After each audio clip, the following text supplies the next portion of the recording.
It was just two lovers, sitting in a gal, listening to blonde, falling for each other. Pink and orange sky, feeling super childish, and done the clever. Missed call from my mother.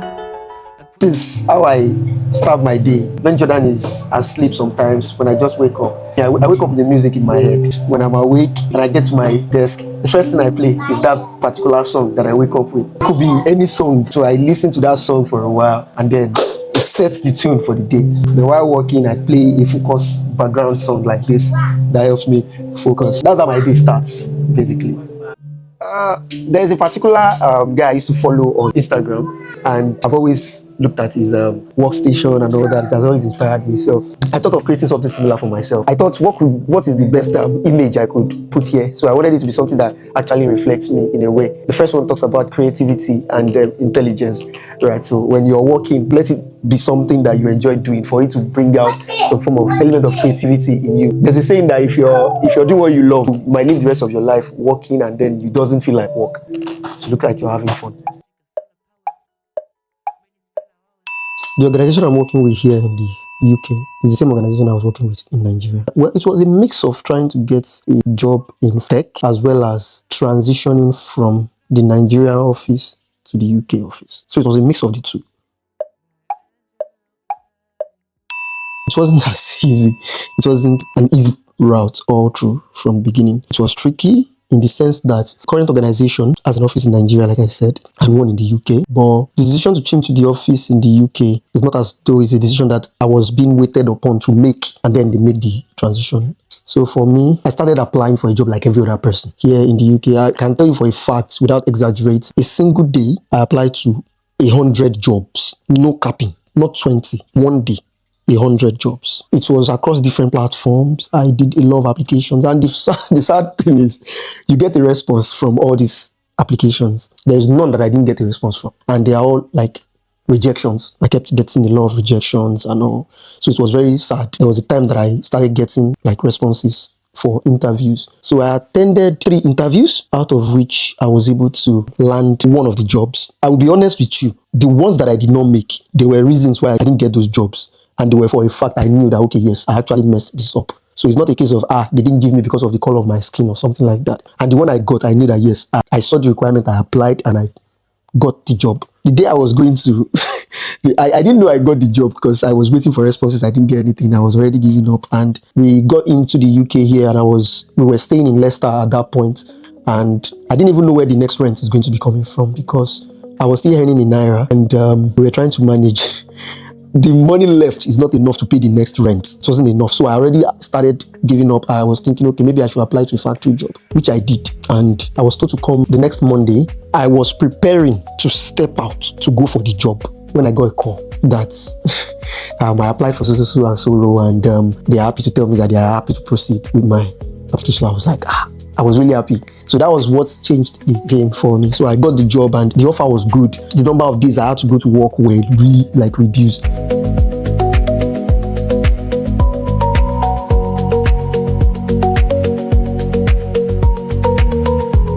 With that, I approached my current organization and I told them that, I had to take this offer, not because I wanted to, but because I had to, because my family needed to survive. And it was a case of we needed something to hold on to at that point. My organization looked into that and I was like, oh, come on. I mean, we can actually change your contract and all as of then.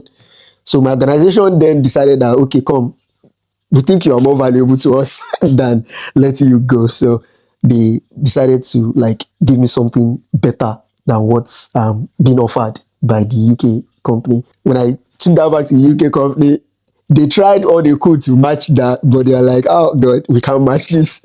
So they had to just let me go. And that was how I was able to transition to the UK job. But it wasn't easy. I could remember the time when I got a rejection from a job that I thought an interview that I thought I did well. There was an assessment that I thought I killed. When they called me back, I was sitting in front of my system. I didn't even know how I could control it. I just started crying. Tears started cascading my cheeks. I was like, why am I crying? I can't even control this. I mean, I was coming from a system where I don't apply for jobs back in Nigeria.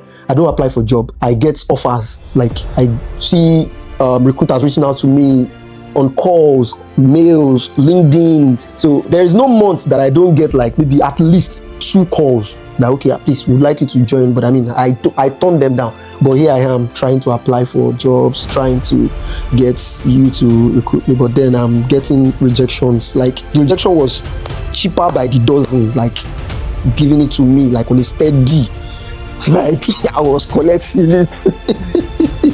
You know what I mean? I was humbled.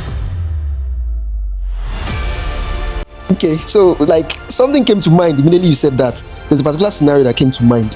So when we got in, we stayed in Grimsby, which was like up north. Afterwards, we moved to Coventry. But because my wife she just gave birth, and I felt she's going to be commuting a long distance to get to work. Back in Nigeria, back at home, the kind of person that I want or that I want to be, right? I don't want my wife to stress. I want to do the heavy lifting. I want to be able to do the heavy lifting, and then I want her to just live soft. There was a time when I felt like she's commuting to work back in Nigeria and it's taking too long. So I told her, you know what, the stress is much. Stay at home and focus on what you love to do. She loves to sew. So focus on that, build something around that. If I don't have to worry about money or feeding or anything, what would I like to do in this life?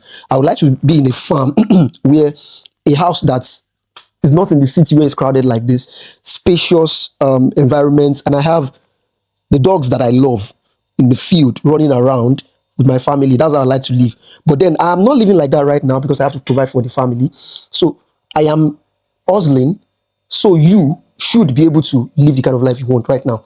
So be comfortable, pursue what you love to do. So that is the kind of person that I am and I want to be. But here, the system is pretty much different. So it's a case where both parties need to come together and make something available. But still at that, I want her to have the easiest life doing that. So I wanted her to live close to school. So we had to move away from my brother's place, which was here in Coventry. So we moved to Leicester, where we had to stay alone and paying the rents. I was still earning in Naira, and to eat was kind of difficult. I mean, what we have left, we had to convert it to pounds and try to get something to eat. We had one pot. That pot, it's crazy. That pot cannot successfully cook something. If you're cooking something, 35 to 40% of that food will be burnt before it's ready. So we had to like manage with that pot. I can remember the day I was able to get some extra cash, and I went out through the rain to go get an extra pot. The extra pot that I got, I went to look for the best pots. We still had the new pot that we bought then. When I got back, my wife was on a call with our parents at home, and they were having a discussion along the line of, we are managing. I mean, things are hard. She was saying all those things. When I got back, I overheard her saying those words, and it kind of hit me. I felt very bad.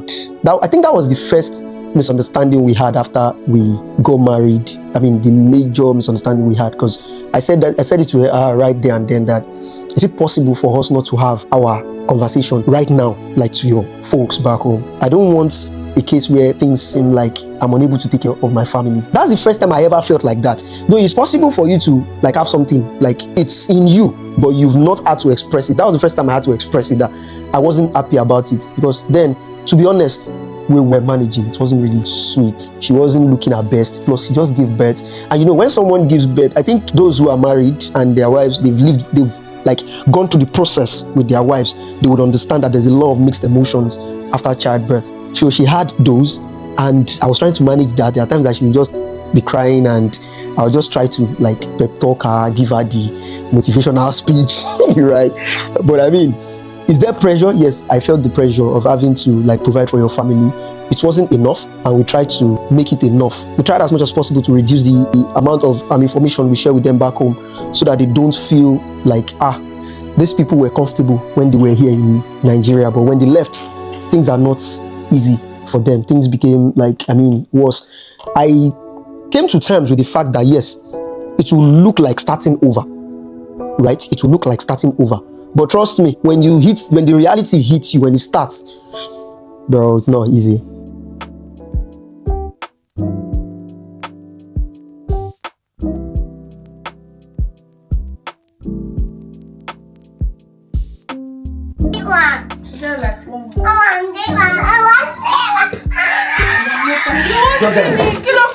I'll turn on my focus music. Yeah. It helps me focus on work, right? I mean, I'm a music person. Sometimes I sleep and I wake up with sound in my head.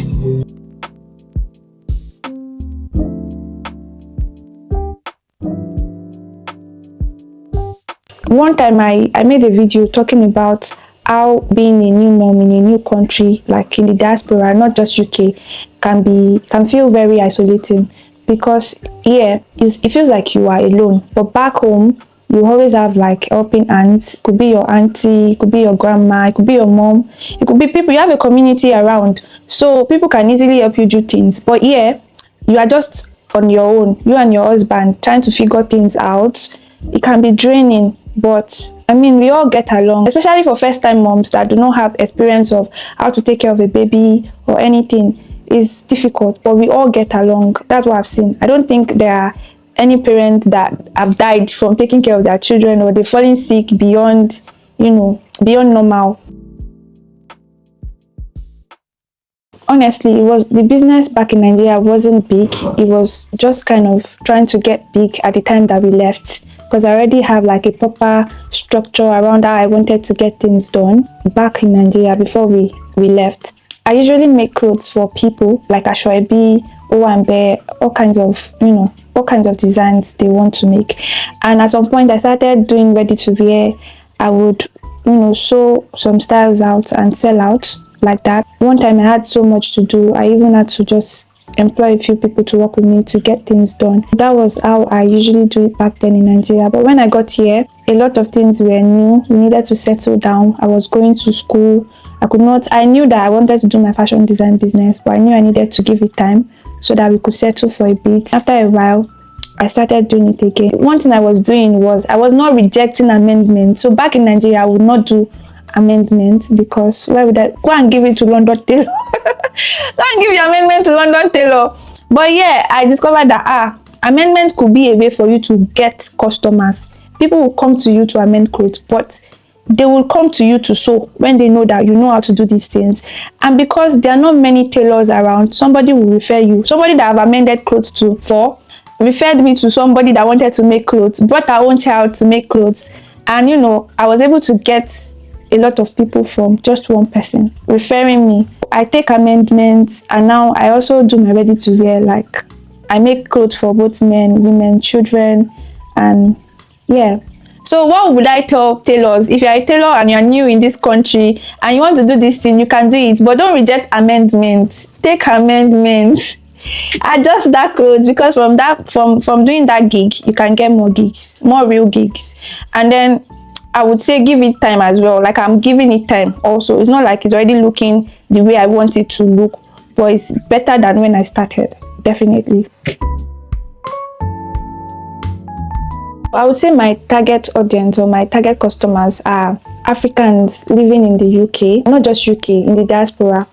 And they're looking for a good tailor that can, some people, just because they do not have access to good tailors, they will usually make their clothes from Nigeria. And some of them, when they bring the clothes, they usually have amendments, because it does not fit them perfectly. I mean, like, few of the gigs that I've done is trying to amend a dress that someone has made for someone that didn't fit them perfectly. And in a case, there was someone that said, I can't wear this clothes. There's no matter how much you amend it, I don't think I can wear it. So I had to make that dress from the scratch for that person. So my target audience are Africans living in the diaspora, looking for good tailors. And for my ready to wear parts as well, Africans mostly, and maybe the wider UK market, if they have interest in the Afrocentric dresses made from Africa. Yeah. Visitor. Visitor ni Kumas. Visitor. Ta ló jẹ́ visitor? Kó máa bẹ́ lórí visitor gan.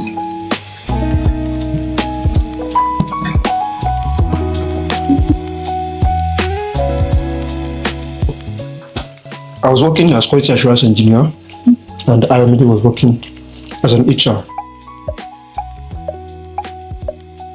It's a mix of a lot of things, but the main thing was, from my own standpoint, I've gotten to the point where I wasn't actually comfortable with where I was staying anymore. Well, yeah, I could have easily just relocated to a different environment, still in the same country. But I felt like there's nothing here anymore. There was a time when the goal was working to make your first million. Like, let's make small money, you understand? But then the goal changed at that point. You know, when you achieve something, you start looking at something else. But then the value keep reducing. And you keep it like $1 billion now. The moment you look and through the window and back, the value has dropped. So it's not making sense anymore. And also, the issue of security. At the place where we were staying, we were robbed. So we were robbed twice in the same month. The first time the robbers came, it was my house. The second time they came, it was our house. So it wasn't a good experience. It wasn't a good experience. We were traumatized. Also because there was an opportunity to travel. Like we saw that it was kind of easy to get into UK, and we were like, let's give it a go. And we did. Baby, it wasn't easy. Do you think it was easy? Not like it was easy, but we saw that it was possible. Yes, the possibility, the opportunity presented itself. Yeah, it was possible, even if it wasn't easy.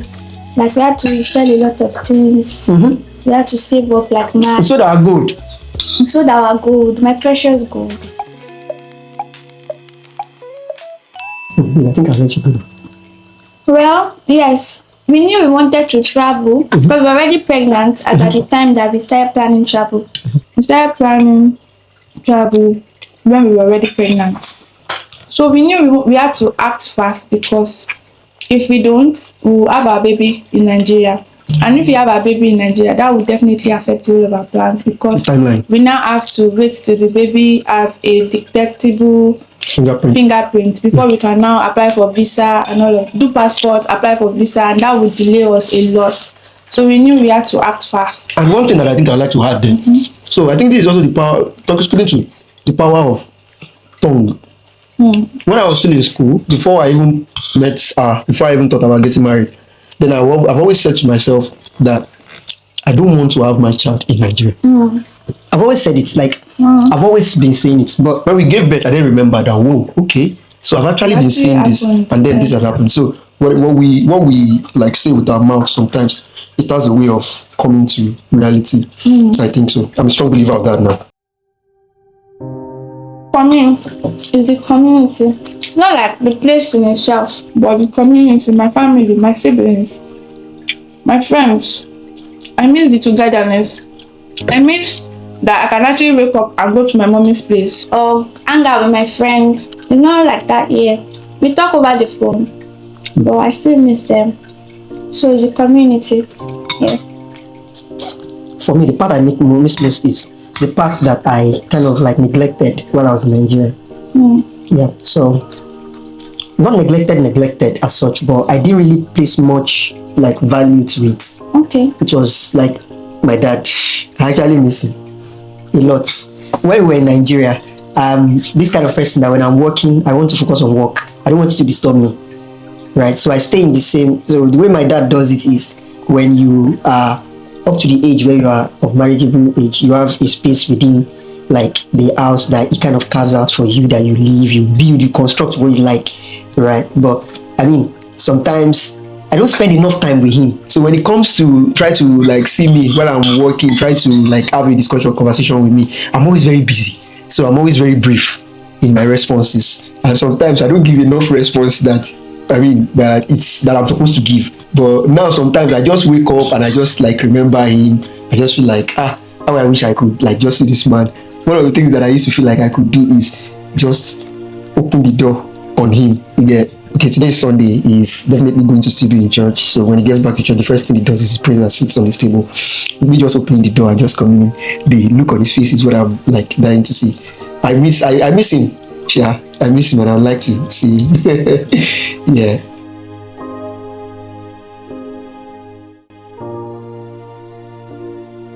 I don't think there is any.